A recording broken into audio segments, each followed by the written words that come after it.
আমন্ত্রণ জানাচ্ছি চ্যানেল 21 নিউজে। গজারিয়ায় একটি আবাসিক হোটেলে অসামাজিক কার্যক্রমের অভিযোগে নারী সহ 5 জনকে আটক করেছে পুলিশ। মুন্সিগঞ্জ গজারিয়ার প্রতিনিধির পাঠানো তথ্যচিত্রে বিস্তারিত।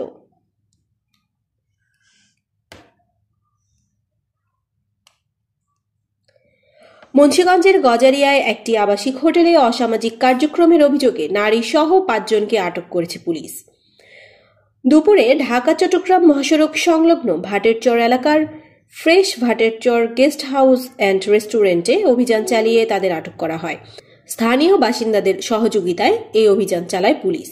পুলিশ ও স্থানীয় সূত্র জানায় ওই বাড়িটির মালিক রাসেল মিয়া। নারায়ণগঞ্জের দেলোয়ার হোসেন নামের একজন ব্যক্তি বাড়িটি ভাড়া নিয়ে দীর্ঘদিন ধরে গেস্ট হাউস পরিচালনা করছিলেন। হোটেলটিতে নিয়মিত সন্দেহজনক ব্যক্তির যাতায়াত দেখা গেলেও গতকাল স্থানীয়রা সরাসরি বিষয়টি নিশ্চিত হয়ে পুলিশকে খবর দেন। পরে গজারিয়া থানার একটি টহল দল গিয়ে 5 জনকে আটক করে থানায় নিয়ে যায়।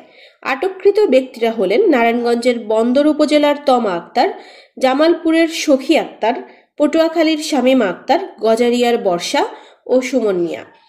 এই বিষয়ে বাড়ির মালিক রাসেল মিয়ার সঙ্গে ফোনে যোগাযোগের চেষ্টা করা হলেও তিনি সাড়া দেননি। গজারিয়া থানার ভারপ্রাপ্ত কর্মকর্তা আনোয়ার আলম আজাদ বলেন, স্থানীয়দের তথ্যের ভিত্তিতে অভিযান চালিয়ে অসামাজিক কার্যক্রমে জড়িত থাকার অভিযোগে নারী সহ 5 জনকে আটক করা হয়েছে। তাদের জিজ্ঞাসাবাদ করা হচ্ছে। ঘটনাটির সঙ্গে যারা জড়িত তাদের বিরুদ্ধে আইনগত ব্যবস্থা নেওয়ার প্রস্তুতি চলছে। এই ছিল এখনকার মতো। পরবর্তী সংবাদ দেখার আমন্ত্রণ রইল। এতক্ষণ সাথে থাকার জন্য ধন্যবাদ।